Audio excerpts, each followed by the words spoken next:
Welcome to the Cannabis Connection University channel. I am Dr. Jacob Vigil, and I would like for you to learn from somebody who I believe is absolutely and infinitely wise.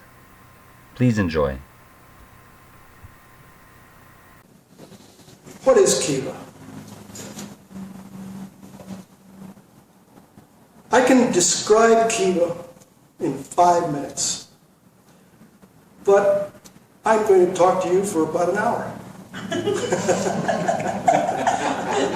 Because I really want you to understand what Kiva is.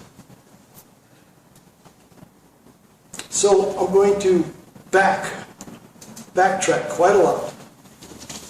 And I'm going to address another word.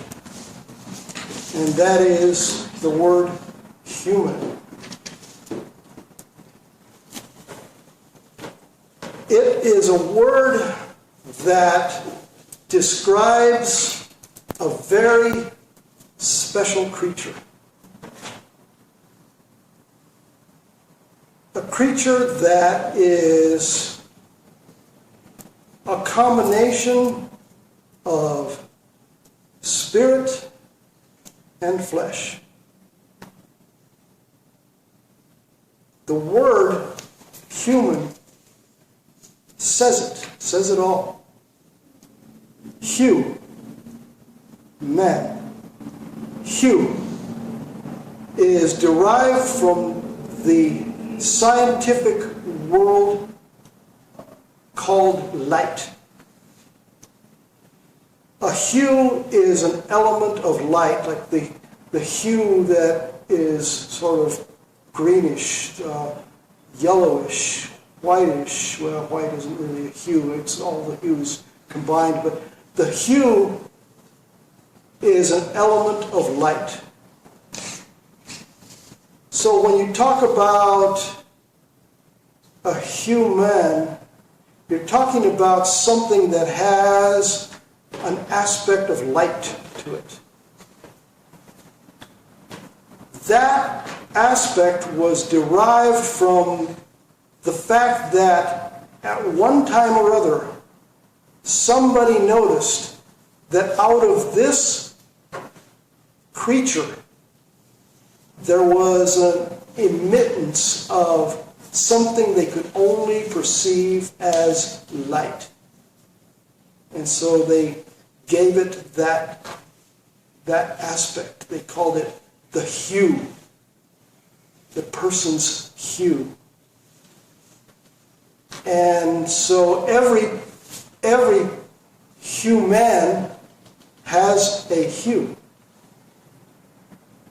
Some have a sort of a yellowish hue, some have a pinkish hue, some have a greenish hue, and in the ones that are way out there supposedly have a kind of a bluish hue. But nonetheless, they all have a hue. And that emanates from what? It emanates not from the physical, it emanates from another aspect of the human, and that is its spiritual aspect.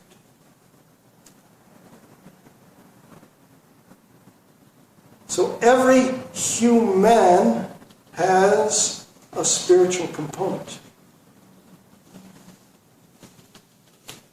But also, every human has a man component.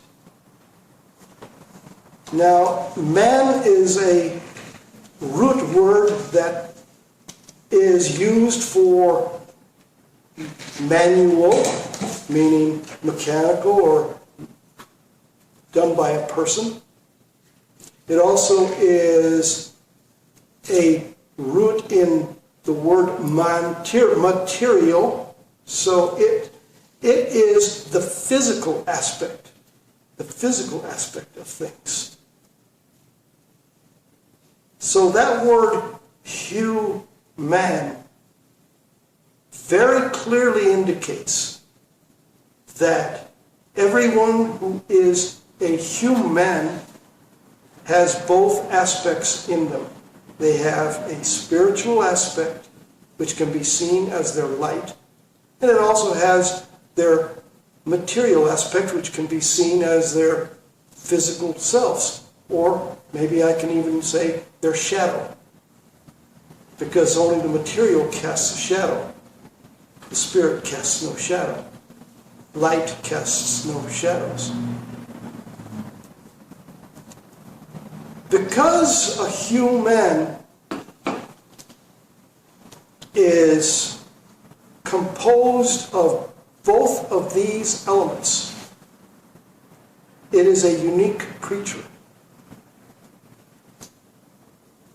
A real human, a complete human, is aware, continually aware, that they have both of these aspects within them. That is the real challenge of life. To be continually aware of the fact that you are human. In this culture, the materialistic culture we live in, with all of its emphasis on the material aspects, forces the humans to be constantly aware of their material selves. So they are constantly aware of their thirst, their hunger, their lusts, their envies, their angers, their greeds, and all of these physical aspects, because it's just the culture that the humans in this time period live in. But that is not a balanced human, because it temporarily, or if it goes on long enough, it permanently causes a forgetfulness of the hue aspect. And that's not balanced. You are not a human if you are only catering to and are aware of your material man aspects. If you are only concerned with your hunger and your thirst and your well-being, physical well-being, you are not really a human. You are a man. That is all, just a man, but not a human. Eastern religion brought a concept to this culture where it tried to awaken the Western culture into a reawakening of the hue aspect of the human. And they brought these techniques like meditation and chanting and yoga and all the other techniques, mindfulness, all these other techniques to try and bring a reawakening of the hue to the human, especially in the West, because the human in the West was very, very man, not so much hue. But it too had a flaw. In the pursuit of this elusive awareness of hueness, of the spiritual aspect, it was too easy, or it was too tempting to forget. No, not forget, because the culture would not let you forget. It was too easy for you to try and deny your man and put a lot of emphasis on trying to attain the highest level of hue awareness that you can. And so you became so hue.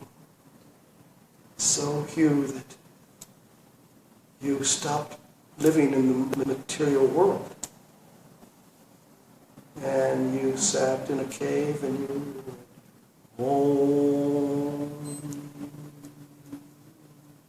and you perceived all the fourth dimensional beings and the fifth dimensional beings and the cosmic light, and your body did absolutely nothing. And you interacted with your brothers and sisters, nada, nothing. You had no social life. You did not attend to your manness. So you get too far into your hueness, and you are not a human. The human is that wonderful, wonderful space where you are simultaneously aware of your hueness, even in your madness. And so when things are going really, really bad and they step on your foot and you, I feel so lousy. Wow, it's rough having a body. Huh? Rough having a body. But you are aware of your other aspect. Oh, I'm having the really bad day. I'm so sad. It's like, wow. You know, I'm so sad. But I remember I am having a bad day. The hue in me is having, or the hue in me is witnessing the madness of me having a bad day. But I don't try to stop it. In other words, I don't try to ignore my madness.